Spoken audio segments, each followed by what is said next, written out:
Hello students, welcome to another lesson presented by the Learning Depot. I'm Lulu Shaw. In today's lesson, we will learn about perfect tenses of verbs. In previous lessons, we've learned about other tenses of verbs, but we've learned that in the English language, we use a variety of tenses to explain the nuances of time. Sometimes we need to be specific and indicate whether an action or condition has been completed. And this is what the perfect tense does. When we use the perfect tense, we are indicating whether the action or condition has been perfected or completed. In today's lesson, we will learn about the future perfect tense, and you'll learn how this tense has a relationship to the future. Let's begin. The future perfect tense refers to a completed action in the future. When you use this tense, you project yourself forward in the future, while looking back at an action that will be completed sometime later than now, the present. The future perfect tense denotes that an action will be completed or perfected between now and some point in the future. The action that is being denoted must have a future time reference or a deadline. The future perfect tense refers to a completed action in the future.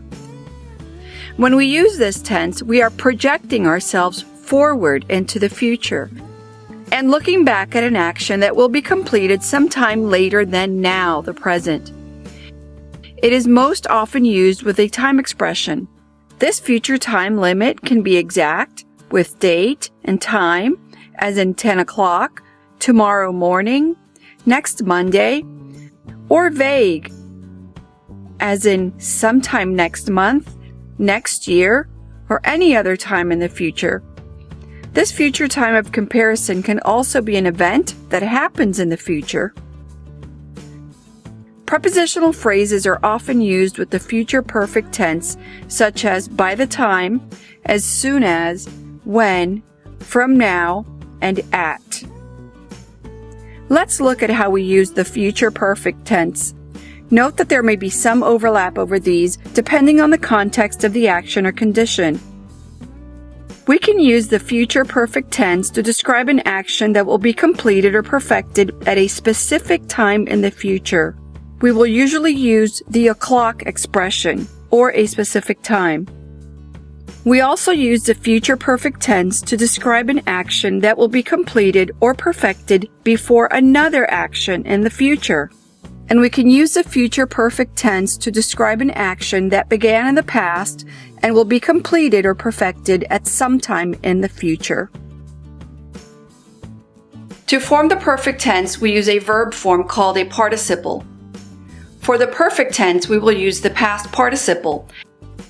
And to form the future perfect tense, we will use a compound verb form by using the future form of have, will have, plus the past participle of a verb.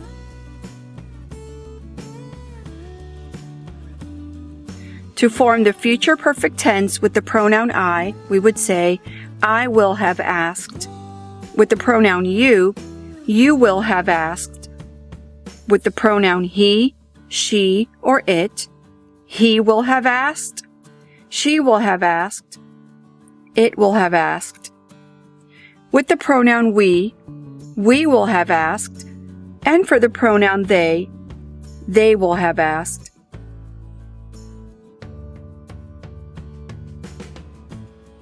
Some common irregular past participles used with the future perfect tense include been, the past participle of to be, done, the past participle of to do, made, the past participle of to make, and gone, the past participle of to go.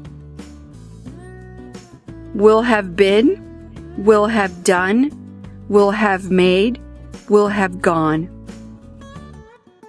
As with all tenses, you can use the future perfect in the negative form. Remember that the contraction for will not is won't. And note that these examples are for purposes of conjugation, since without another future event or deadline, these sentences are meaningless. I have not mentioned that the auxiliary verb shall is often used instead of will, but there are specific instances where we would use shall instead of will. Although in American English, shall is seldom used in informal speech. We will learn about the differences between shall and will in another lesson. Let's look at some example sentences using the future perfect tense. Let's look at sentences that describe an action that will be completed or perfected at a specific time in the future. Remember that we will usually use the o'clock expression or a specific time expression. By 9 o'clock tomorrow morning, they will have arrived in Paris. Notice the time expression, 9 o'clock. By 9 o'clock tomorrow morning. We are speaking in the present and projecting into the future.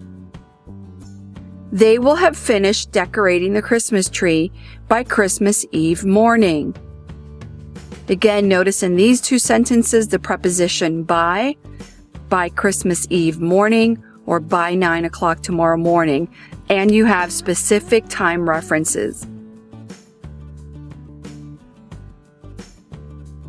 Let's go on to examples of the future perfect tense to describe an action that will be completed or perfected before another action in the future.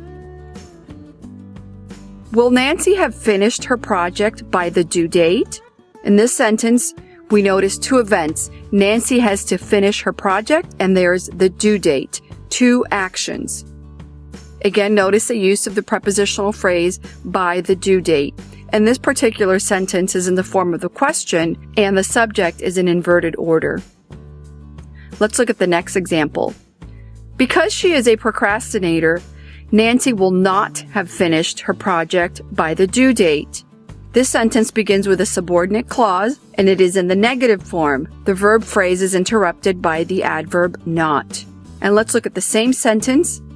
Because she is a procrastinator, Nancy won't have finished her project by the due date. And here we have the contraction of will not, won't. Let's look at the future perfect tense to show an action that began in the past and will be completed or perfected at some time in the future. When he travels to South America, John will have visited every continent on the planet. Notice that this sentence indicates that John has been traveling in the past, and once he visits South America, the action will be completed. Let's look at the next example. My grandparents will have been married 60 years as of next week. Again, you can see that the action began in the past, at the point in the past when the grandparents were married, and as of next week, some point in the future, they will have been married for 60 years. And let's look at one last example. She will have cooked dinner by the time the guests arrive.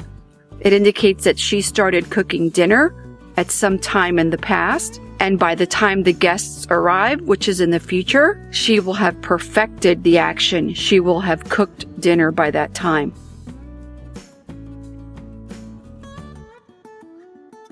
In all of these examples, we can see the projection into the future. We can see that the actions have been completed or perfected between now and some point in the future, or the past and some point in the future. The future perfect tense refers to a completed action in the future. When you use this tense, you project yourself forward in the future, while looking back at an action that will be completed sometime later than now, the present. Make sure to go back and review the parts of the video that you did not understand, and if you have questions or comments, leave them below and I'll make sure to answer them. And if you like this video, please subscribe and hit that notification bell so that you'll be notified every time I upload a new video. I thank you so much for watching, and I'll see you next time. Bye bye.